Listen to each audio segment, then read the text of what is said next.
So I don't know how many of you have actually been to the festival. Has anyone actually been? I think a few familiar faces, aren't there? Yeah. And has anyone actually just heard of it maybe? Yeah. Yeah, a few just heard of it. So basically Sensoria started out in 2008, and at the time there's nothing really that celebrated the crossover between the two art forms of film and music. And I'm from a sort of independent cinema background, but also with a very big passion for music, particularly Sheffield music especially. I think it's just got a really massive talent pool. So the festival also really set out as well, it's very grounded in Sheffield, and it set out also to celebrate this sort of Sheffield as a music city and the sort of creative talent within Sheffield as well. So here we have some relics of my misspent youth.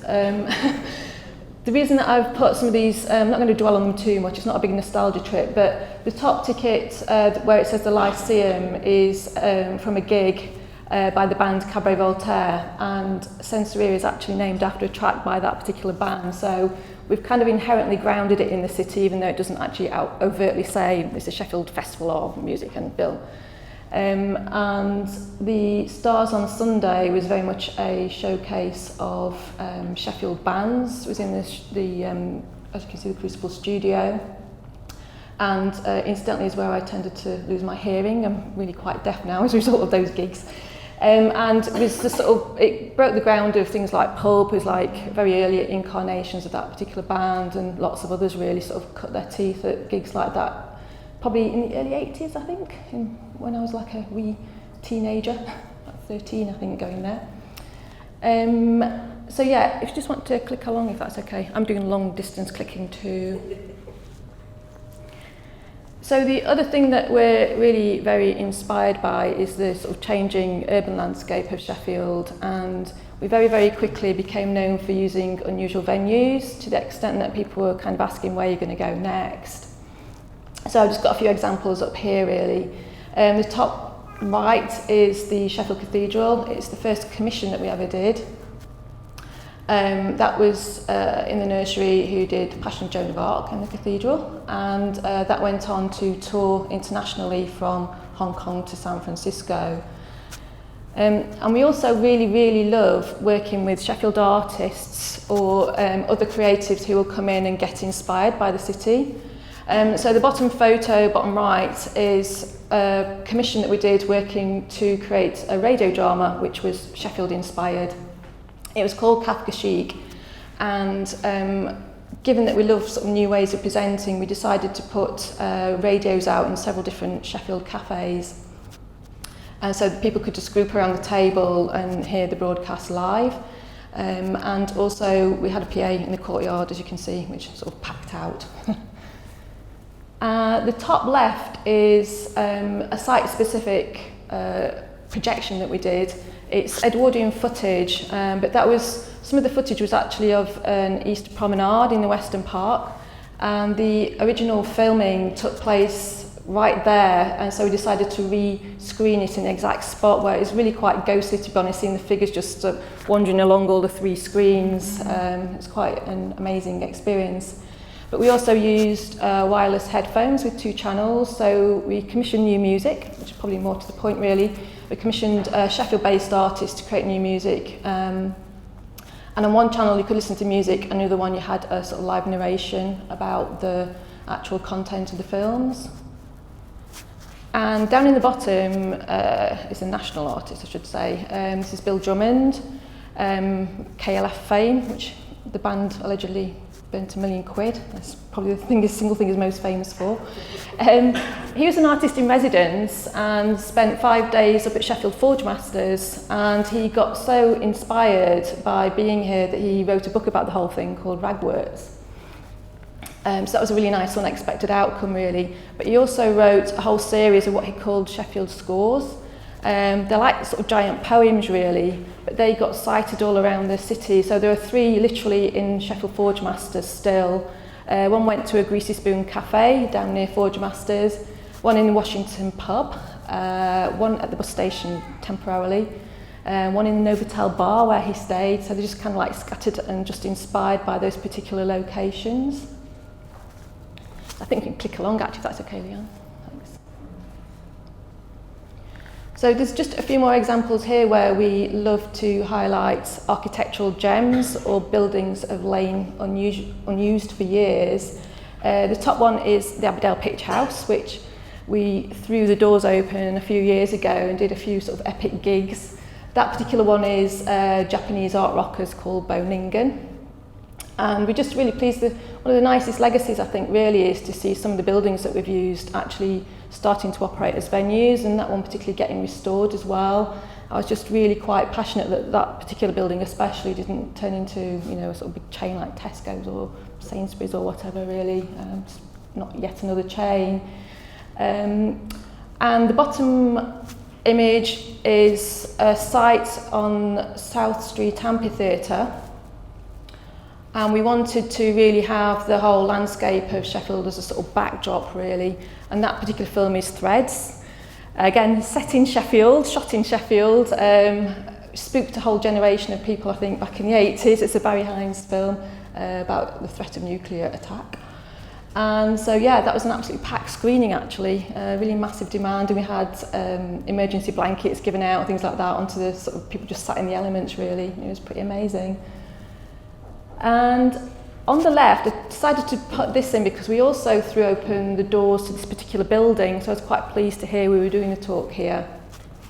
We did do several events up in what used to be a post office, just in the next floor up, some live gigs, but we've also done, we used it as a film set on the top floor, so that white image there is the top floor of this building. We worked with an artist called Matt Stokes, who again was very inspired by Threads. He created a new commission, and it was a 2-screen installation that went to the site gallery. And that's a particularly sci-fi bit of it, but it's kind of like all being painted white. But I think it's still got that ceiling actually up there. So yeah, again, it's really, really nice to see the building sort of up and in use, really, because it just took an inordinate amount of time to actually get access into this one, to tell the truth. It was like a massive, massive license. So yeah, next slide, please, Glenn. Just a few more site-specific events that we do. The top two are Metropolis at Magna, which I'm sure many of you know is an old former steel mill, and we had an industrial soundtrack there. It's obviously Metropolis is about a robot, so we had that particular film there, but we had what we think was the world's first introduction by a robot. That's Pepper the robot there, and it had Factory Floor doing the actual soundtrack. At the bottom, we've got a drive-in and a dive-in. The dive-in move was at Hathersage Outdoor Pool, and it had underwater speakers, so you could go swimming and hear the soundtrack underwater as you watched the film. And the very bottom one, we've done quite a few drive-ins over the years. That particular one, I think, is American Graffiti, I think. We had loads of sort of 50s classic cars there for that. It could be Back to the Future. We've done both there. That's the car park behind Decathlon. So that's just to give an example of just some of the unusual venues that we've used around town, really. The next slide, please, Leanne. Thank you. So we've also very much celebrated Sheffield, particularly its music, online and through apps. Uncommon People is what we refer to as our online family tree of Sheffield music. And that was one of the first projects that we did, actually. We were really, really keen to explore the heritage of Sheffield music, but also sort of how a lot of the bands now interconnect as well. And we've just got some funding to upgrade that, actually, which I'm really, really pleased about, because it is literally about 10 years old. So we're going to be revamping and getting loads more bands to submit in the very, very near future. The Sheffield Music Map app is a locations-based app, and it's basically got tours based around lots of different artists. So, for example, we've got a Richard Hawley tour with text, images, and audio commentary. So Richard just talks about how each different site inspires his music. So do check that out if you get a chance. And our most recent project is, because our theme this year is Myths and Legends, we've decided to celebrate Robin of Locksley. And so we're doing an event next year which will be just like 100 yards from what is claimed to be the birthplace of Robin Hood. And we've also got this app which has just gone live, which again has got some audio commentary about all the different South Yorkshire connections, some reaching out into the Peak District, about the sort of Robin Hood legend. The next slide, please. So as the theme is Muse, I thought I'd just quickly go on to this year's festival. This is a series of portraits from the photographer Chris Saunders. This is going to be one of the exhibitions this year. It's literally opening tonight, so if anybody wants to come along to a sneak preview, you'd be very, very welcome. It's Trafalgar Warehouse 2 upstairs, and there's about 91 prints up on the wall. Hopefully just being finished as I speak. So yeah, there's a lot of creatives, a lot of Sheffield creatives in there, a lot of filmmakers, actors and actresses, some sort of Peaky Blinders, things like that. So yeah, please do come along and check that out. But I just thought he was a very apt photographer because of his portraits and his use of different muses, if you like. Thank you.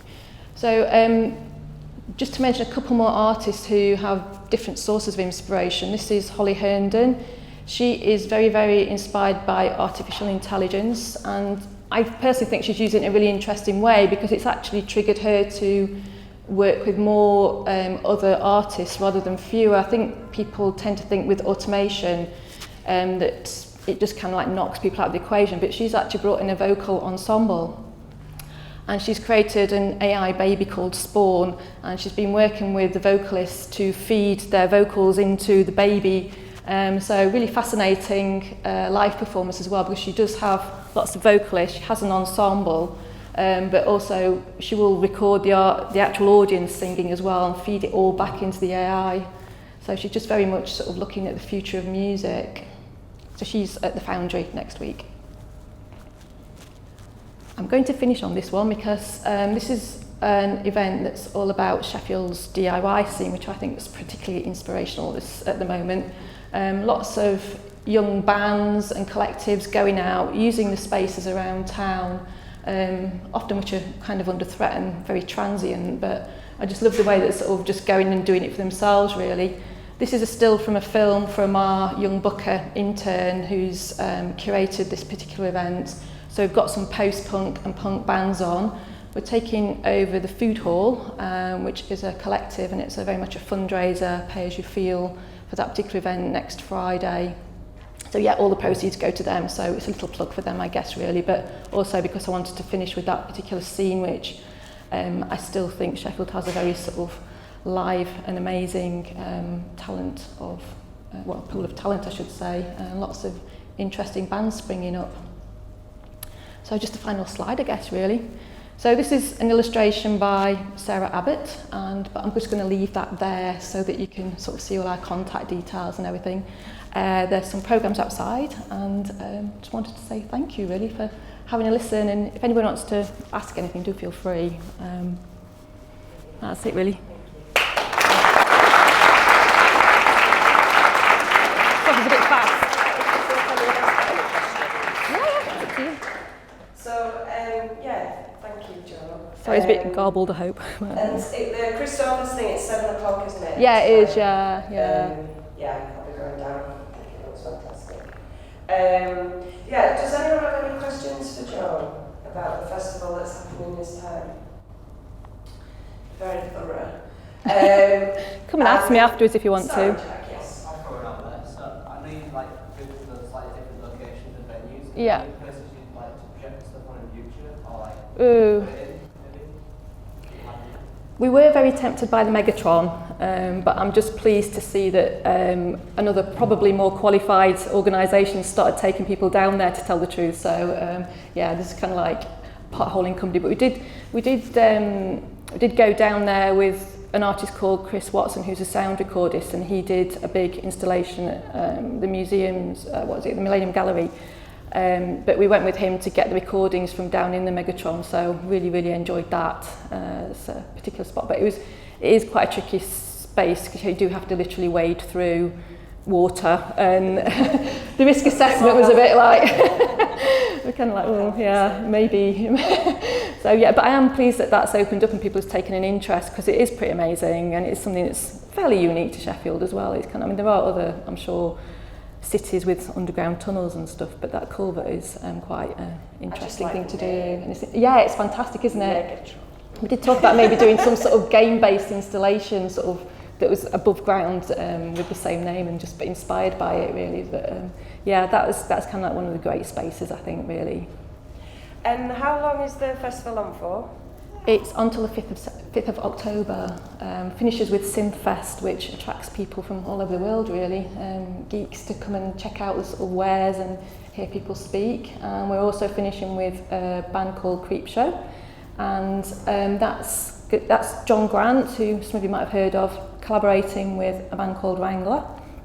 And I suppose in a very circular way, one of the band members from Wrangler is actually from Cabaret Voltaire, so you may even hear the track Sensoria get played on our closing night, it's possible. But they did actually meet at Sensoria, so they're coming back and doing their first on-stage performance at Sensoria, which is quite nice really, as Creepshow. So, and what edition is this? How many of you, because you've done quite 13, lucky for some. It's 13, yeah. Oh, well, thank you so much, Joe. Can we have sorry, Dave. Sorry. What's the toughest thing about running the festival?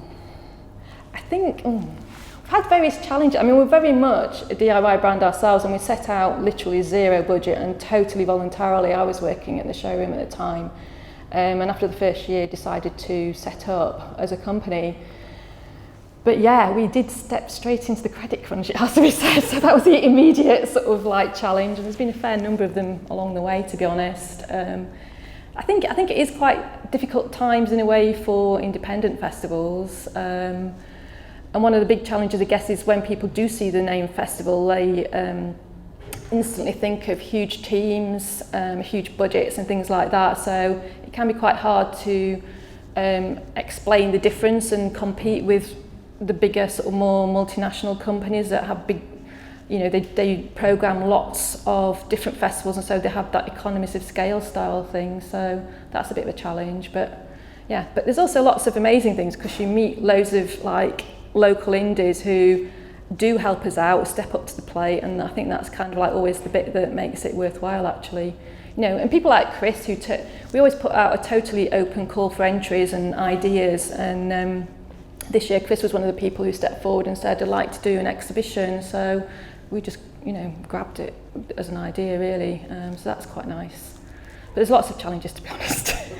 I suppose it's resources as well, because there is literally just me year round, full time.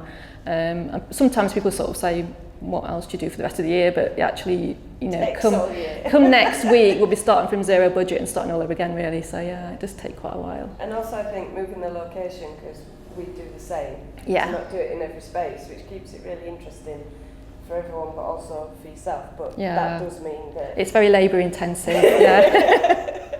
Absolutely. Sorry, Karen. What's the lead-in time for the next one? We will literally start next week. Yeah. When will it be? Is it every year? It's every year, every autumn. Yeah. So there have been times I've been tempted to go something more biannual, because it would allow more lead time and stuff. But at the moment, I guess it's just addictive, to be honest. It's just kind of like instantly, we're instantly sort of already going, oh, next year, and people are always, saying to us, oh, we've got an idea.